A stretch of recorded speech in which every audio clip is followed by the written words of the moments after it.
సంవత్సరాల తరబడి ఎన్ని మందులు వాడినా మీ మోకాల నొప్పులు తగ్గట్లేదా? ప్రాణ పెయిన్ క్లినిక్ లో అత్యాధునిక చికిత్స. Welcome to Suman TV. నేను మీ సుమన్ టీవీ. కోల్కతా ఇన్సిడెంట్కి సంబంధించినటువంటి వాటిల్లో కొన్ని కీలక విషయాలు ఈ రోజు వరకు బయటపడటం చూసాం మనం.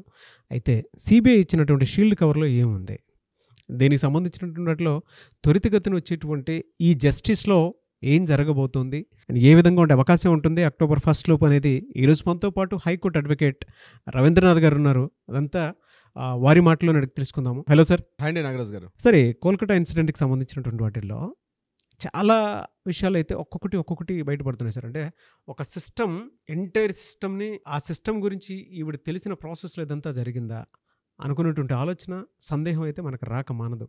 ఎందుకు అని అంటే మొత్తం గ్రౌండ్ నుంచి కదులుతున్నాయండి ఒకటేసారి. అవునండి నాగరాజ్, స్టేట్ అట్టుడికిపోయేలా విస్తుపోయేటువంటి నిజాలు ఒక్కొక్కటి బయటపడుతూ ఉన్నాయి. అప్డేట్ చేయండి సార్. మరి అప్డేట్స్ విషయానికి వస్తే నాగరాజ్ గారు, ముందుగా సుప్రీంకోర్టు ఏదైతే రేపు 27వ తేదీ జరగాల్సినటువంటి సుప్రీంకోర్టు ట్రయల్స్ని రేపు అక్టోబర్ 1కి పోస్ట్ పోన్ చేశారు. కొన్ని సిబిఐ అడ్వకేట్స్ చేసిండి కొన్ని రిక్విజేషన్స్ వల్ల. సో డెఫినెట్గా నేను అనుకుంటున్నాను ఏంటంటే నాగరాజ్ గారు, ఈ అభయకి సంబంధించి ఒక న్యాయం బహుశా దసరా నవరాత్రులకు బిఫోర్ ఒక మహిషాసుర మర్దిన్లాగా అందరూ ఎదురు చూస్తున్నటువంటి యావత్ ఎక్కడెక్కడైతే భారతీయుడు అనేవాడు ఎక్కడెక్కడైతే ఉన్నారో యావత్ ప్రపంచంలో ఉన్న భారతీయుడు ప్రతి ఒక్కరు ఎదురు చూస్తున్నటువంటి ఈ కేసుకు సంబంధించి అక్టోబర్ 1న జరిగిన ట్రయల్స్లో బహుశా చంద్రచూడ్ గారు, ప్రధాన న్యాయమూర్తి, భారతదేశ అత్యున్నత ప్రధాన న్యాయమూర్తి గారు అంటే చంద్రచూడ్ గారు ఒక కీలకమైనటువంటి విషయాన్ని వెలుగులోకి తీసుకొచ్చే అవకాశం ఉంటుంది అని చాలామంది భావిస్తున్నారు. అందులో మీతో పాటు నేను కూడా ఒకడిని. వస్తేనే తొందరగా ఈ సమస్యకు పరిష్కారం జరుగుతుందని అయితే అనుకుంటున్నాం మనం. ఇక మిగిలిన విషయాలకు వెళ్తే నాగరాజ్ గారు, ముఖ్యంగా సిబిఐ వాళ్ళకి సీల్డ్ కవర్స్ ఇవ్వడం జరిగింది. ఆ సీల్డ్ కవర్స్ని చూసినటువంటి చంద్రచూడ్ గారు కూడా కొంత విస్మయానికి కూడా గురయ్యారని మనం గత వీడియోలో కూడా చెప్పుకున్నాం. సిబిఐ వాళ్ళు సీల్డ్ కవర్ని ఆల్రెడీ సబ్మిట్ చేసేసారు. అందులో భాగంగా కొన్ని యాడాన్స్ చేసుకుంటూ వెళ్తున్నారు. ఆ యాడాన్లో భాగంగా సుహృతా పాల్ అని మరొక లేడీని నిన్న ఇంట్రాగేట్ చేయడం జరిగింది. ఈ సుహృతా పాల్ ఎవరంటే, ఆర్జికర్ మెడికల్ కాలేజీలో ఎప్పుడైతే ఆగస్టు 9న జరిగినటువంటి సంఘటన తర్వాత ఈ సందీప్ ఘోష్ ప్రిన్సిపాల్ని అక్కడి నుంచి సస్పెండ్ చేసి వేరే కాలేజీ ట్రాన్స్ఫర్ చేసినప్పుడు స్టేట్ గవర్నమెంట్ ఇమ్మీడియట్గా ఛార్జ్ తీసుకోవడం కోసం చెప్పి సుహృతా పాల్ని అక్కడ ఒక ప్రిన్సిపాల్గా అపాయింట్ చేశారు, మానస బందోపాధ్యాయ కన్నా బిఫోర్. ఈ సుహృతా పాల్ ఒక 4 days పాటు ఉన్నారు ఈవిడ ప్రిన్సిపాల్గా. ఈవిడ వెస్ట్ బెంగాల్ మహిళా శిశు సంక్షేమ శాఖలో ఒక కార్యదర్శిగా పనిచేస్తున్నటువంటి ఒక కీలకమైన వ్యక్తి సుహృతా పాల్ గారు. ఆవిడని ఆగస్టు 9 నుంచి 15 వరకు, అంటే సుప్రీంకోర్టు సుమోటోగా తీసుకునేదాకా ఈ 4 రోజుల పాటు ఆవిడ కీలక బాధ్యతలు వహించారు ఆర్జికర్ మెడికల్ కాలేజీ ప్రిన్సిపాల్గా. అయితే ఈవిడ ఉన్న టైంలోనే ఆ ఆర్జికర్ మెడికల్ కాలేజీ మీద దారుణటువంటి ఒక దాడి జరిగింది. నిరసనలు ఉవ్వెత్తున వెల్లువిరిసాయి. ఈవిడికి అపాయింట్ చేశారు. అపాయింట్మెంట్ ఆర్డర్ తీసుకుని ఆవిడ ఆర్జికర్ మెడికల్ కాలేజీకి వెళ్తే ఈవిడ నా కాలేజీకి రాకుండా కొన్ని వేల మంది నిరసనకారులు అక్కడ ప్రొటెస్ట్ చేశారు.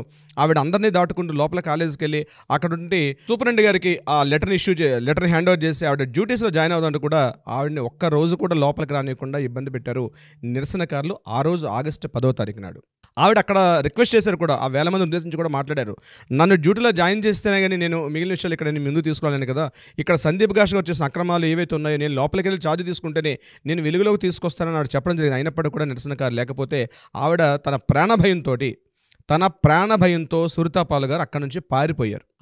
ఆ రోజు ఇమీడియట్గా ఆవిడ 2 రోజులు కనబడలే, అంటే ఆగస్టు 10th 11th 2 days కనబడలేదు. అప్పుడు ఏం చేశారు నిరసనకారులు అక్కడ నుంచి మళ్ళీ స్వాస్థ్య భవన్ దగ్గరకు వచ్చి, మాకు కొత్తగా నియమించినటువంటి ఈ పాల్ ఎవరైతే సుహృతా పాల్ గారు మాకు కనిపించట్లేదు, ఈవిడ ఏమైపోయారో కనిపెట్టండి అని చెప్పి వాళ్ళకు మెమోరాండం రాసి అందరూ కూడా స్వాస్థ్య భవన్, అంటే ఏది ఆరోగ్య శాఖ ప్రధాన శాఖ ఆఫీస్ ఎక్కడైతే ఉంటుందో అక్కడ సబ్మిట్ చేయడం కూడా జరిగింది. అయితే ఈ సుహృతా పాల్ గారు ఆవిడనమాట. ఆవిడని నిన్న సిబిఐ వాళ్ళు, మీరు 5 days ఉన్నారు కదా, మీరు ఏమైనా దీనికి సంబంధించి ఏమైనా కీలక ఆధారాలు తీసుకున్నారా, సందీప్ ఘోష్ సంబంధించి ఏమైనా కొత్త విషయాలు బయటకు వచ్చాయని చెప్పి ఆవిడ నిన్న కూడా పిలిచి ఒక 2 గంటల పాటు విచారించడం కూడా జరిగింది. అంటే ఇక్కడ సిబిఐ వాళ్ళు ఏ ఒక్క చిన్న పాయింట్ కూడా విడిచిపెట్టకుండా అన్ని ఆల్ కార్నర్స్, ప్రతి కార్నర్ని ఎడ్జ్ చేస్తూ ప్రతి కార్నర్లో ఉన్నటువంటి పాయింట్స్ని కూడా తీసుకొచ్చి తమ యొక్క స్ట్రాంగ్ ఏదైతే తమ ఇస్తున్నటువంటి ఈ ఛార్జ్ షీట్ ఫైల్ చేసే ముందు ప్రతి ఒక్క కారణాన్ని కూడా, అంటే ఒక కేస్ స్టడీ చేయడానికి ఒక ఎల్ఎల్బి స్టూడెంట్కి, ముఖ్యంగా లా చదివే విద్యార్థులకి దీని మీద నల్సార్ లా యూనివర్సిటీ వాళ్ళు ఆల్రెడీ ఒక థీసిస్ కూడా సబ్మిట్ చేయడానికి చేస్తుందని తెలిసింది. రీసెంట్గా నాకు మా పాత కొంతమంది ఫ్రెండ్స్ చెప్పారంటే నల్సార్ లా యూనివర్సిటీలో కొంతమంది స్టూడెంట్స్ ఎస్పెషల్లీ కలకటా కేసు మీద ఒక థీసిస్ సబ్మిట్ చేస్తారని చెప్పారు.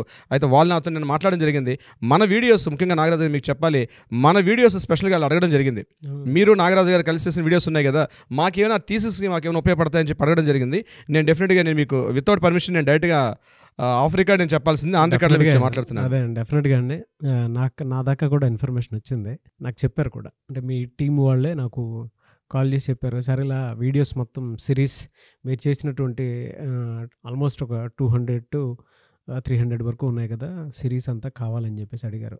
అంటే వాళ్ళు ఎక్స్పెక్ట్ చేసేటువంటిది ఇందులో ప్రతి డేటాని మనం చాలా డీటెయిల్డ్గా ఇచ్చాం కాబట్టి ఆ ఇన్ఫర్మేషన్ అంతా ఒకసారి స్టడీ చేస్తే బహుశా మాకు వేరే కేసుకో లేదంటే ఇంకొక దానికో ఉపయోగపడే అవకాశం ఉంటుంది అన్నట్లు, లేదంటే ఈ కేస్ స్టడీలో ఎంటైర్ కేస్ స్టడీలో ఏం జరిగింది అనేటువంటి విషయం తెలుసుకోవడానికో దానికి సంబంధించింది అయితే అడిగారని నాకు కూడా కాల్ వచ్చింది. మీ టీం దగ్గర నుంచే నాకు కాల్ వచ్చి చెప్పారు.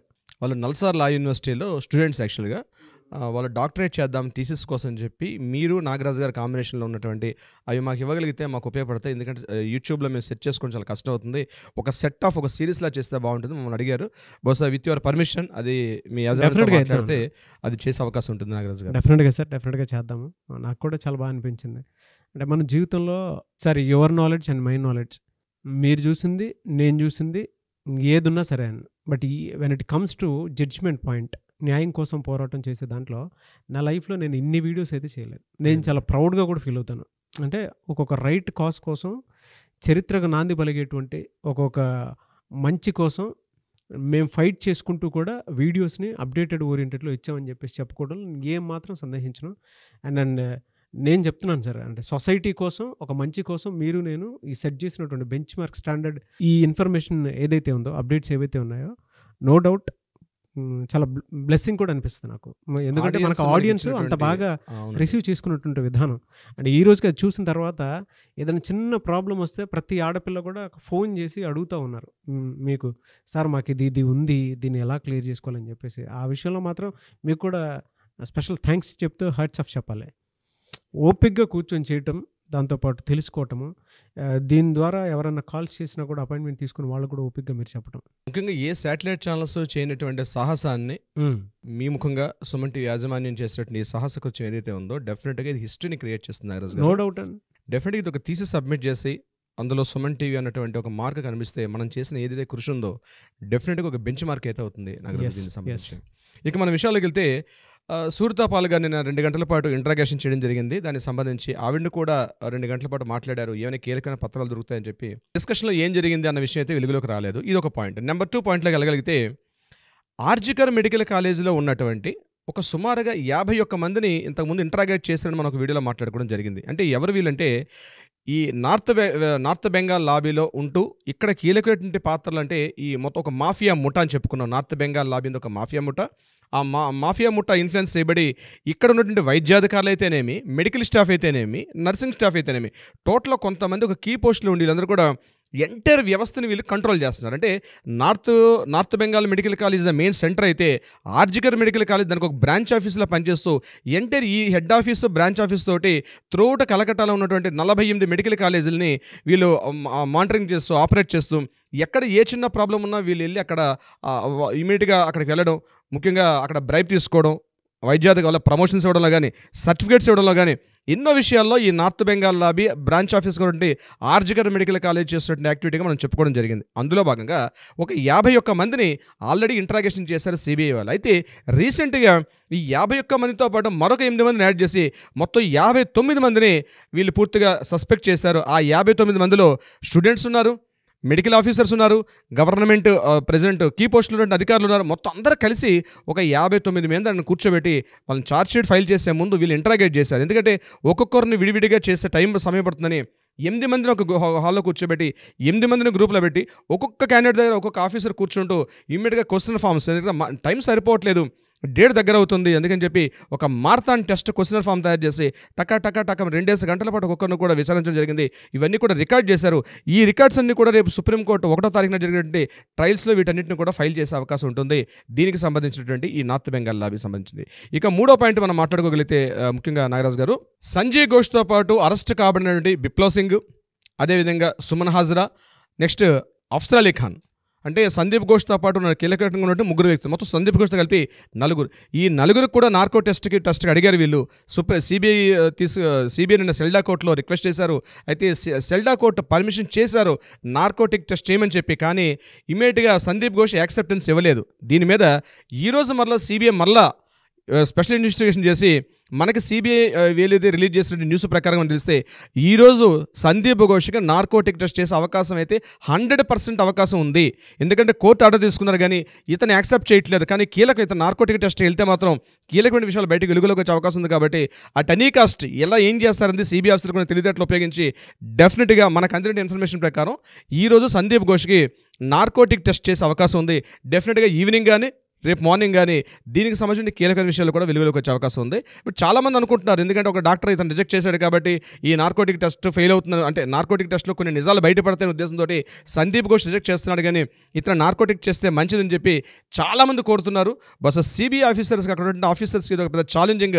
అతన్ని ఒప్పించి నార్కోటిక్ టెస్ట్కి అతను యాక్సెప్టెన్స్ ఇచ్చి ఎలా తీసుకెళ్తారంది really today is a challenge for the CBI officers అండి. సో ఇదొక కీలకమైన పాయింట్. ముఖ్యంగా వెస్ట్ బెంగాల్లో ఏదైతే ఆగస్టు 9న జరిగిన సంఘటన జరిగిందో ఆ 9 తరువాత కొన్ని కీలకమైనటువంటి విషయాలు జరిగాయి. అందులో ప్రధాన భాగం అంటే రాత్రిరేర్ సతి. ఇది ఒక వెస్ట్ బెంగాల్ పథకం. అంటే ఏంటంటే వెస్ట్ బెంగాల్ ప్రభుత్వం రాత్రిపూట విధులు నిర్వహిస్తున్నటువంటి మహిళా ఉద్యోగులకు, లేడీస్ ఎంప్లాయ్మెంట్కి అందరూ కూడా ముఖ్యంగా ఈ గవర్నమెంట్ మెడికల్ కాలేజీలో, హాస్పిటల్స్ రాత్రిపూట పనిచేసే నర్సింగ్ సిబ్బంది కోసం ఉపయోగపడే విధంగా మమతా బెనర్జీ ప్రభుత్వం వారు ఒక కీలకమైన ఒక పథకాన్ని తీసుకొచ్చారు, ఒక ప్రోగ్రామ్ తీసుకొచ్చారు. ఆ ప్రోగ్రాం పేరు రాత్రిరేర్ సతి.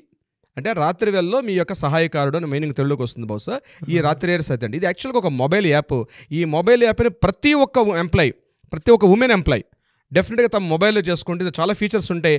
అందులో అలారమ్స్ అలర్ట్ ఉంటుంది, మెడికల్ ఎమర్జెన్సీ ఉంటుంది, పోలీస్ డీసీపీ దగ్గర నుంచి కీలకమైన పోలీస్ ఆఫీసర్ల యొక్క ఫోన్ నెంబర్స్ ఉంటాయి. అంటే SOS అని మనకు ఆల్రెడీ ఐఫోన్లో మనకు ఒక ఆప్షన్ ఉంటుంది. దానికన్నా అడ్వాన్స్గా ఒక యాప్ని క్రియేట్ చేశారు. ఇది మ్యాండేటరీ చేశారు ప్రతి ఒక్క మహిళా ఉద్యోగిని, అది సాఫ్ట్వేర్ ఎంప్లాయ్ అని ఎవరైనా పర్వాలేదు. కానీ బిఫోర్ ఏంటంటే ఇందులో ఖచ్చితంగా ప్రతి ఒక్క మెడికల్ స్టూడెంట్ కావచ్చు, మెడికల్ ఎంప్లాయ్ కావచ్చు, ఎవరైనా కావచ్చు, నర్సింగ్ స్టాఫ్ అందరూ కూడా ఈ మొబైల్ యాప్ని మ్యాండేటరీ చేస్తూ ఆగస్టు 10వ తారీఖు నాడే ఒక ఉత్తర్వులు జారీ చేశారు. అయితే దీనికి సంబంధించి సుప్రీంకోర్టులో ఒక కీలకమైన వ్యాఖ్యలు కూడా చేశారు చంద్రచూడ్ గారు ఈ కార్యక్రమానికి సంబంధించి. ఏమిటి కీలకమైన వ్యాఖ్యలు అంటే కపిల్ సిబాల్ గారి విషయాన్ని మాట్లాడుతూ మేము ఈ ప్రోగ్రామ్ చాలా అద్భుతంగా తీసుకొచ్చాం, ఇది చాలా ఉపయోగపడుతుంది మహిళా ఉద్యోగాలు అంటే. చంద్రచూడ్ గారు నిజంగా ఒక స్థానంలో ఉన్నటువంటి వ్యక్తి ఈ మాట్లాడిన మాట ఈరోజు మమతా బెనర్జీ ప్రభుత్వానికి ఏదైతే ఉందో బెనర్జీ గారి ప్రభుత్వానికి ఈరోజు ఒక సవరణ చేసుకున్నారు ఆయన సూచన మేరకు. ఏమిటి ఆ సూచన అంటే ఆయన మాట ఏంటన్నారంటే మీరు కరెక్టే, మీరు యాప్ని క్రియేట్ చేస్తారో బాగుంది, మహిళా ఉద్యోగాలకి మేము ప్రొడక్ట్ చేస్తున్నారు. కానీ ఎక్కువగా ఈ మెడికల్ స్టూడెంట్స్, నర్సింగ్ స్టాఫ్స్ యొక్క ఏజ్ 18 to 23 years. ముఖ్యంగా ఒక MBBS students age 18 to 23, 24 years మధ్యలో ఉంటుంది మ్యాక్సిమం ఏజ్. ఈ టైంలో ఉన్నటువంటి వీళ్ళని ప్రొడక్ట్ చేసేదానికి అక్కడ మీరు గవర్నమెంట్ సిబ్బంది ఇచ్చారు. వీళ్ళు గవర్నమెంట్ ఎంప్లాయీసా లేకపోతే వాలంటీర్సా అని క్వశ్చన్ వేయడం జరిగింది. అంటే పెయిడ్ ఆర్టిస్ట్లా అంటే కాంట్రాక్ట్ బేస్డ్ తీసుకున్నటువంటి వాళ్ళ లేకపోతే ఫుల్ టైమ్ గవర్నమెంట్ ఎంప్లాయీస్ అని అడగడం జరిగింది. అప్పుడు కపిల్ సిబాల్ గారు ఏం చెప్పారంటే కొంతమంది కాంట్రాక్ట్ వాళ్ళు ఉన్నారు, బట్ 90% కాంట్రాక్ట్ ఉద్యోగాలే ఉన్నాయి, కానీ ఓన్లీ 10% స్టేట్ ఎంప్లాయీస్ ఉన్నారు, మాకు ఫండ్స్ సరిపోవట్లేదని ఒక విషయాన్ని చెప్పడం జరిగింది కపిల్ సిబాల్ గారు. అప్పుడు చంద్రచూడ్ గారు ఏమన్నారంటే కాంట్రాక్ట్ బేస్లో వచ్చినటువంటి ఉద్యోగాలకి మీరు ఏ రకంగా వాళ్ళకి మీరు కన్ఫర్మేషన్ ఇస్తారు, వాళ్ళకి మీరు ఏమైనా ట్రైనింగ్ అయితే ఉండదు కదా, వాళ్ళకి మ్యాక్సిమం 2 days 3 days ఇస్తారు, కానీ వాళ్ళని తీసుకొని మీరు భద్రత ఏ రకంగా ఇవ్వగలుగుతారు వీళ్ళకి. సో మీరు ఫుల్ టైం స్టాఫ్ని తీసుకోగలిగితే మహిళా ఉద్యోగులకు భద్రత వస్తుందని చెప్పి ఆయన సూచన ఏదో చేశారో దానికి సంబంధించి ఈరోజు మమతా బెనర్జీ ప్రభుత్వం ఏం చేశారంటే కొత్తగా రిక్రూట్మెంట్ చేయడం కోసం ఈ రాత్రిరేర్ సతి అనే ప్రోగ్రాంలోని ముఖ్యంగా ఈ ఎంప్లాయీస్ ముఖ్యంగా మోస్ట్ ఆఫ్ అందులో ఉండేది కూడా ఉమెన్సే ఉంటారు స్టాఫ్. ఓన్లీ 20% మేల్ స్టాఫ్ని పెట్టి 80% ఫీమేల్ స్టాఫ్ని పెట్టి ముఖ్యంగా రాత్రిపూట గస్తీ పోలీస్ విధుల్లో కానీ వాలంటీర్ వ్యవస్థ కానీ వాళ్ళకి కావాల్సినట్టు ఏమైనా వాళ్ళకి సహాయ సహకారాలు చేయడం కోసం చెప్పి ఒక ప్రోగ్రామ్ తీసుకొచ్చారు. నిజంగా అభినందనీయం.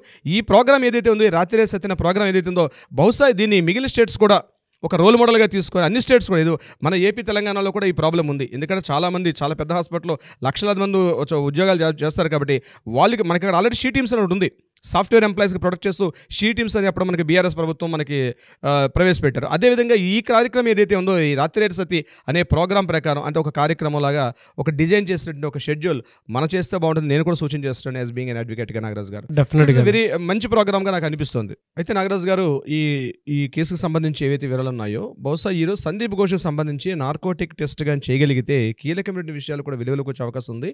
ఇంతకుముందు మన ఈ వేదికలో మనం మాట్లాడుకునే ముందే చెప్పాం మనం ఏంటంటే బహుశా 99% నా అంచనా ప్రకారం అక్టోబర్ 1వ తారీఖు ఇచ్చినటువంటి సుప్రీంకోర్టు ఏదైతే కీలకమైనటువంటి విషయాలు వెలుగులోకి వచ్చే అవకాశం ఉంటుంది.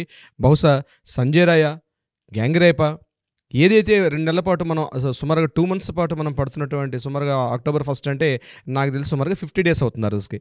సో 50 రోజుల పాటు జరుగుతున్న సస్పెన్స్కి ఒక ముగింపు కథ, ఒక శుభం కాడు పడే అవకాశం ఉంటుందని అయితే అందరు గట్టిగా కోరుకుంటున్నారు. అందులో నేను కూడా ఉన్నాను నాగరాజ్ గారు. డెఫినెట్గా అండి, మనతో పాటు మన ఆడియన్స్ కూడా ఉన్నారు. అండ్ ఇక్కడ మన ఆడియన్స్కి స్పెషల్ థ్యాంక్స్ చెప్పాల్సిన అవసరం, బాధ్యత రెండూ ఉంది. సో రాజేష్ గారు అని చెప్పేసి మాకు ఈ కేసు స్టడీ చేసుకుంటూ వెళ్ళిపోయేటప్పుడు మీ దగ్గర చట్టాలకు సంబంధించినటువంటి అవగాహన బుక్స్ కూడా ఉంటే బాగుంటుందని చెప్పేసి పంపించడం జరిగింది. 2 బుక్స్, ఒకటి నాకు, ఒకటి మన రవీంద్రనాథ్ గారికి పంపించడం జరిగింది. అండ్ కొంతమంది సైకాలజీ బుక్స్ కూడా సెండ్ చేశారు. స్పెషల్ థ్యాంక్స్, ఎందుకంటే అంత బాగా రిసీవ్ చేసుకొని అండ్ ఇంకా స్టడీ చేసి ఏమైనా ఉంటే చట్టాల మీద అవగాహన కూడా కల్పించండి. ప్రతి ఒక్కరికి బ్రతికే హక్కు ఉంది, దాన్ని చాలామంది వేరే వాళ్ళు చెప్పు చేతుల్లో పట్టుకొని కాలరాసేలా చేస్తూ ఉన్నారు. దయచేసి మీరు వాటి మీద స్పందించండి అని చెప్పేసి స్టూడియోకి వచ్చి మరీ మాట్లాడి వెళ్ళడం జరిగింది. So special thanks to him. And నిజంగా సార్, మన ఆడియన్స్కి అయితే లిటరల్లీ చెప్పాలి అని అంటే ఇంత ఓన్ చేసుకోవడం అనేది, అంటే చాలా చేస్తూ ఉంటాం కానీ ఇక్కడ ఈ పరిస్థితికి సంబంధించినటువంటి వాటిలో, ఈ ఇన్సిడెంట్లో ముఖ్యంగా చెప్పాలి అని అంటే వాళ్ళు తీసుకున్నటువంటిది, వాళ్ళు ఓన్ చేసుకున్నటువంటి విధానం చూస్తే ఎంత అదృష్టవంతులమో, మనతో పాటు ఇటువంటి ఆడియన్స్ ఉన్నారని చెప్పేసి చెప్పడంలో ఏమాత్రం సందేహం లేదండి. చాలా బాగా. ముఖ్యంగా నాగరాజ్ గారు, మనం ఆడియన్స్ ఏదైతే వ్యూవర్స్ ఇచ్చినటువంటి కింద మెసేజెస్ కానివ్వండి, వాళ్ళు ఇచ్చిన థంబ్నెయిల్స్, థమ్స్అప్ కానివ్వండి, నిజంగా మనల్ని మరలా ఇమీడియట్గా ఎంత మార్నింగ్ అయినా ఎంత లేట్ అవర్స్ అయినా మనం చూడడానికి అది మనకు ఉత్సాహాన్ని కల్పిస్తుంది. ముఖ్యంగా వాళ్ళు మెసేజ్లు కూడా పెడుతున్నారు. ఒక గంట మెసేజ్, మన వీడియో రిలీజ్ అవ్వడం లేట్ అయినప్పుడు కూడా, సార్ ఈరోజు ఒకటే వీడియో వచ్చింది, ఇంకో 2వ వీడియో కోసం మేము వెయిట్ చేస్తున్నాం, నైట్ పడుకునేటప్పుడు కూడా మీ వీడియోస్ చూస్తూ మేము నిద్రపోతున్నాం సార్, మాకు ఏం జరుగుతుందో తెలియట్లేదు, ఎక్కడ ఎవరు ఇవ్వనటువంటి ఇన్ఫర్మేషన్ మీరు ఇస్తున్నారు, ముఖ్యంగా ఏ శాటిలైట్ ఛానల్ కూడా చేయట్లేదు, మీరు సాహసం చేసి చేస్తున్నారు, న్యాయాన్ని న్యాయంగా చెప్తున్నారు సార్. చాలా తెలుగులో సార్, అంటే తెలుగులో, ఎంటైర్ తెలుగులో, ఈవెన్ నేషనల్లో కూడా ఎక్కడ చేయలేదు ఇంత పెద్దగా కూడా నాకు తెలిసి. మీ కాంబినేషన్, నా కాంబినేషన్కి సంబంధించినటువంటి వాటిల్లో మన ఆడియన్స్ అలా నిలబెట్టేస్తారు సార్. అసలు అంటే ఒక మంచి కాజ్ కోసం చేశారు, ఫైట్ చేశారు. ఎండ్ ఆఫ్ ద డే ఆ ఫైట్ ఏ విధంగా అయితే వాళ్ళు చేశారో, అంటే మనతో పాటు మన ఆడియన్స్ కూడా ఉన్నారు కాబట్టి దానికి జస్టిస్ దొరికింది. సో అది ఒక్కొక్క సమస్యను కనుక పట్టుకుంటే చివరి వరకు ఎలా వెళ్ళగలగాలి అనేటువంటి విషయాన్ని మాత్రం ఎప్పటికప్పుడు ఈ సిరీస్ మాత్రం గుర్తు చేసుకుంటారు సార్. వెస్ట్ బెంగాల్లో నిరసన తెలిపారు. మన ఆడియన్స్ మన కాంబోకి కంటిన్యూస్గా వాళ్ళ ప్రోత్సాహాన్ని అందిస్తూ, మా తెలుగు వాళ్ళకు కూడా మేము కూడా ఏ రాష్ట్రానికి తీసిపోము, మాకు కూడా బాధ్యత ఉంది, సామాజిక బాధ్యత అని వాళ్ళు తెలుసుకొని వాళ్ళు ఇస్తున్న కామెంట్స్ మనల్ని ఇన్ని వీడియోస్ చేయడానికి కూడా మనకి ప్రోత్సాహాన్ని అందించాను నాగరాజ్ గారు. నేను కూడా మీకు వీడియో ముఖంగా స్పెషల్ థ్యాంక్స్ చెప్తాను. ఒక రైట్ జడ్జ్మెంట్ వస్తుందండి, దేశం మొత్తం దీని గురించి చర్చించుకునేంత వస్తుంది అని చెప్పేసి ముందు చూపుతోటి మీరు చాలా రోజులుగా స్టడీ చేస్తున్నారు, డే అండ్ నైట్. నాకు తెలుసు మీరు ఇక్కడ 7 o'clock, కొన్నిసార్లు అయితే 5:40కే వచ్చినటువంటి రోజులు కూడా ఉన్నాయి. సో మన కృషి ఎక్కడికి పోదని మాత్రం నేను బలంగా చెప్పగలుగుతాను. స్పెషల్ థ్యాంక్స్ టు యూ అండి. Thank you so much sir.